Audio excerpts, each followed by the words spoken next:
Hey everyone, it's Types back with another video. Today I'm talking about the new set Paldea Evolved, which is right around the corner. It's going to be out in a few weeks from the time of posting this. I don't know the exact date, but early June I know. So I want to rank the top 10 best cards in my opinion from the new set. And it's introducing some really cool ones. There are not going to be any honorable mentions on this list. I just wanted to do a straight top 10 this time. There are a few that are kind of grouped together, but I really thought there's no difference between them. I think it'll make sense when we get there. Also, this is leaning more towards, I suppose, the way I did it, more general cards like versatile cards as opposed to like attackers. I think there are some okay attackers, but let's just hop straight into it. And just because a card isn't on this list doesn't mean it's bad, but it probably is. Let's be honest. So first up, we have in the number 10 spot the Wings of Unity attack. This is kind of like a Mad Party or Night March if you're familiar with those. Also, I got all these images off of Justin Basil's website. The link should be down below in the description. These are not the official arts. That's why some of them are kind of weird looking. But yeah, this is what we have. So Wings of Unity says it does 20 future Pokemon in your discard pile that has the Wings of Unity attack. They're all, of course, flying types, so they're weak to lightning, resistant to fighting. Murkrow and Watchel here. They both have 60 HP, so that's not too bad. It's not great, but it's not awful. And Flamingo has 110 HP. Watchel here and Flamingo both attack for 2 colorless energy. And then Murkrow here attacks for dark energy, which is actually really nice, allowing you to use various types of energy. Normally, you just have to use your double turbo or double colorless energy to deal big damage with your attackers and be the main source of energy. But now you can also use dark energy, which is really nice. So you have more than 4 energy in the deck. And then we also see that Watchel here is lightning type, hitting a solid weakness. And even better, I'd say, is the Murkrow dark type here, hitting any weakness on decks on both Mew VMAX and Gardevoir EX, which are 2 very solid decks right now. But Watchel hitting weakness on lightning, meaning it hits Lugia for weakness mainly, and Palkia's not too bad either. It's not as good. It used to be super good. It's still pretty solid. But I really like the weakness coverage. In my opinion, that's the best aspect of this, as well as the fact that the various typings of energy, as well as the Flamingo here has an ability that allows you to search for your other Flamingos. This doesn't have as much power behind it as Mad Party. You're not one-shotting things, but I think this is still a very, very good deck. And I think it will see play. It will see more play in the Mad Party, I think, even though it only has 3 as opposed to 4. Next up, we have a stadium here, Artazon, a very good one here, which says once during each player's turn, that player may search their deck for a basic Pokemon that doesn't have a rule box and put it onto their bench, then they shuffle their deck. This is, of course, very good because EXs don't have, the pre-evolutions don't have rule boxes. So if you're playing Gardevoir, you can play this. If you're playing Lost Zone, you can play this. And I've seen some Lost Zone lists play this. I'll actually I think I'm going to be covering some Japanese lists in the future where we can see that Artazon, really I think all the cards I'm going to talk about here are seeing play, especially the utility ones. Artazon is also solid bump to Path. It's any deck that would consider Mesa Goza probably has a good chance of playing this. I think this is amazing. Gardevoir EX, I think it's probably the best stadium there. And then in terms of other decks, it's fine. It's not the best card in the set by any means, but I think it's a very solid card that you should consider adding in a deck if you think it fits. Next up, Charm of Courage, a really powerful card here, a Pokemon tool. It says, quite simply, the basic Pokemon this card is attached to gets 50 more HP. We've essentially seen cards very, very similar to this in the past, and they've been good cards, right? So Charm of Courage here is, I think, definitely going to be a very good card, notably, possibly Blissey V. There are a lot of very good basics, so it's just a very good card, and basic Pokemon are, of course, generally pretty good. I'd say right now basics actually aren't as good as they have been, but that being said, I still think basic Pokemon are very solid, and with this, they'll be just a bit more survivable, have more survivability, and then you can just win more games because of it. I think Charm of Courage is insane. There are also some synergies with Gardevoir EX-based decks, which are fine. I don't think they're amazing. but they're certainly fine. But I definitely think the greater HP is really important for some decks, and defensive decks will come out because of Charm of Courage, come out of the woodwork and just be super, super solid. So I think this card's a great enabler of that. Next up, we have Squakabilly EX, which I always say wrong is Squakabilly, but it's an EX with only 160 HP, which is pretty low, I gotta say. It's attack your Psych Up, allowing you to do accelerate some energy, which is fine, but more importantly, its ability here says you can discard your hand, draw 6 cards. You can only use this on your first turn, and you can only use it once. That being said, it's super strong, increasing your consistency. I think this card's easily going to see a ton of play. You can return it to your hand with Penny as well. So I think Squakabilly will definitely be a very important card in the meta for setting up early game. And I don't think Path of the Peak's seeing too much play right now. We are completely in a bad spot by playing Squakabilly, so again, another very solid option. Its attack, allowing you to accelerate energy, is not too bad either if you're able to do that. But really, I think the best part here is the draw power. For big turn 1 push, getting stuff in the discard can also be good as well. So I definitely think this will be a very good Pokemon here, and one of the best from the set. Next, we have, in my opinion, another amazing colorless bird here. The third one we're looking at today. And I suppose it's the last one, but Pelipper here, a stage 1 with an absolutely insane ability, and that says when you play this, it's called Rumor of the Wind.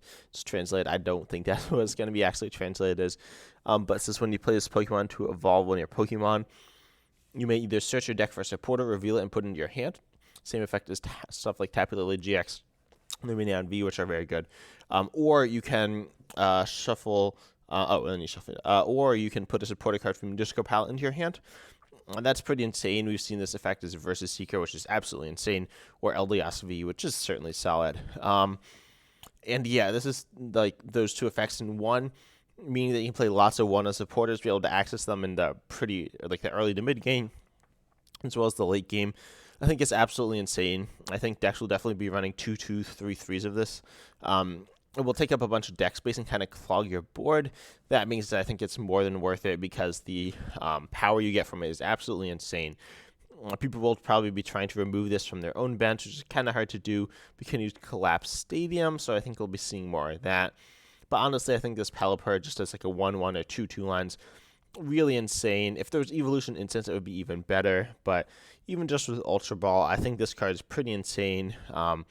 We'll definitely be seeing some top tier play. I think, especially if we get another card like Evolution Incense or something like that, something very similar to that in the format, and this will be completely broken. Next up, we have probably the most hyped deck, I guess, from this set, that being Chien-Pao and Baxcalibur, Chien-Pao EX. Its ability that allows you to search for basic water energy and put them into your hand. And Baxcalibur allowing you to accelerate as much basic water energy from your hand as you like to your Pokemon. Which is of course, it is a stage 2, but then it allows you to use Chien-Pao's very powerful Hail Blade. You can discard any water energy from your Pokemon and do 60 per energy. So this is really powerful because you can just get tons of water energy on, do big damage. And I think these two will also always see play together. It's pretty absurd not to play them together because they're just so good together.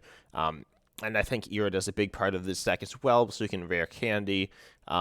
I definitely think this will be like top 10 deck. I mean, it's probably going to be the number 1 deck, let's be honest.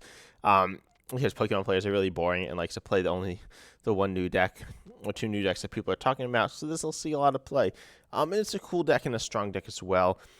Tell me if you actually, I was gonna say, tell me if you want to see me cover it before it's released. There are some other people though who have covered this deck a lot, and there are solid videos out there. So look those up if you want to see more about the deck. But it's really strong, and I think these are like probably the best Pokemon from this set. I don't remember what else I have on this list, but I believe these are the highest ranked Pokemon because there are some like really powerful utility cards.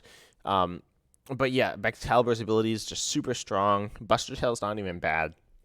I think this is definitely going to be, I'll call it the new Lugia Archeops. It's not exactly the same thing, but it's very much in that vein. Next up, we have actually a reprint, which I wasn't sure if I wanted to include on this list. I felt like it belonged. It's certainly one of the best cards in the set. It says shuffle up to 3 in any combination of Pokemon and basic energy from your discard pile into your deck. This is just pretty insane because it allows you to recover Pokemon. And it's the best way to do that with an item card. Other than Rescue Carrier if you have low HP Pokemon, but a lot of the time you won't. So I think Super Rod will immediately be an inclusion in almost every deck. We're probably going to see like 1 to 2 copies, certainly in decks like Lost Zone, decks like Gardevoir, decks like probably Baxcalibur, Chien-Pao. I don't know, not everything, but probably like at least 50% of decks will be wanting Super Rod in their deck. It's just an absolutely insane card, allowing you to recover your Pokemon, which is super important. And honestly, I was kind of sad that we lost Rod, Ordinary Rod, so I'm glad we got Super Rod back to replace that. I think this is a very important card in the format.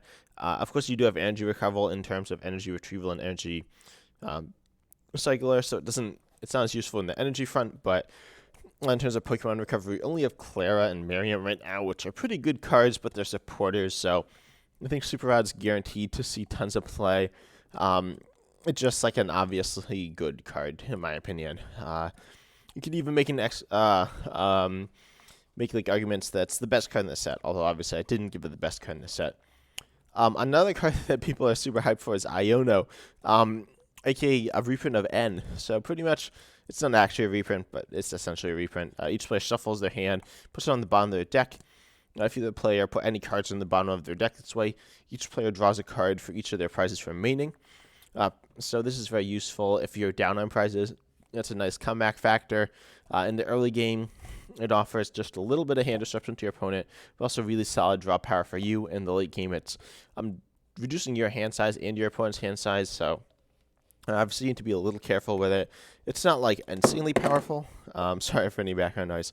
But it is quite good. I think it very well may become the best supporter in the game. I don't think I'm reaching too much saying that. So, yeah, Iono's a pretty insane card. I think people will be still playing Research and maybe some Judge, but I think Iono's better than Judge in most decks. So I think Iono will be almost a 4 supporter in many, many decks. It's really, really good. And actually does have synergy with one of the other cards we'll be looking at as well. But now moving on to the top 2. And in my opinion, these are just like definitely the top 2 cards. Although Iono and Super Rod, as I said, are very good as well. But they don't add as much new to the game as Luminous Energy. Again, almost a reprint here. Actually, Super Rod adds a little new to the game. But Luminous Energy here, as long as this card is attached to a Pokemon, it provides every type of energy, but only one energy at a time. Pretty normal stuff like Rainbow Energy, Aurora Energy, Prism Energy. 2 of those 3 were absolutely insane cards, and one of them was pretty good as well. So very, very insane. But if it of course has a downside. If this Pokemon this card is attached to has any other special energy attached to it, it only provides 1 colorless, so that's bad. But obviously the idea is that you have Luminous Energy, and you just have that as your only energy on that Pokemon or only basic energy. So the idea here, we looked at the Wings of Union attackers. You can play Murkrow now. Let's stick this on the Murkrow to pay the attack cost. And then you can also stick it on something like a Radiant Charizard to just pay that attack cost. So any 1 energy attack is very payable with this. It's like very nice, allowing you to have a lot of versatility within decks, and it's just very good. You can pair this with Arm Rouge as well. Which is really nice because it allows you to move around the energy with Arm Rouge, which is super useful, and have like I guess just more versatile deck. It's a very good card. And I don't know all the exact combos, but I think it's gonna be an absolutely insane card. And I definitely recommend watching out for it because I think it's gonna change the game and shake it up. And some people are gonna come up with some insane ideas, and it's gonna be really good. But lastly, the number 1 card, I think, is pretty obviously Reversal Energy. This provides 3 of any type of energy. But of course, there are some major downsides. You need to be behind on prizes, and it needs to be attached to an evolution Pokemon that doesn't have a rule box. But this is 3 energy of any type. This is absolutely insane. This can be used to power up numerous Zoroark-based attackers. So it's super useful for that because Zoroark decks, in my opinion, are going to be super good. But also it's really good in Lugia decks and also very good Gardevoir EX decks, it's actually a really big boost. It literally just boosts, say, your baby Gardevoir by 90 damage when you attach it. It's just so useful. It allows you to attack with the barrel for 1 energy. You may be thinking, why do you want to do that? Well, there are times when you want to do that, or you can just retreat out barrel for 1 energy. This is so good. Double Turbo Energy is good, and it's 2 colorless, and it's on, and it reduces your damage. Reverse Energy is 3 of any type. It's really insane. I'm super hyped for this card. It's going to see play in so many good decks. Also, it's going to see play in a lot of control decks, I think. It's really insane for that. It enables some pretty crazy decks, but yeah, this guy is insane. That's all I have to say about it, but I hope you enjoyed this video. That was my quick top 10. There are a number of other very good cards, though, which I will be covering at some point. But what do you think the best cards are in the set, right? There are a lot of solid attackers that I didn't talk about. I don't think any of them are deserving of the top 10, but there's some that are pretty close. But I hope you enjoyed, and as always, I'm just excited to see you in the next video. See ya.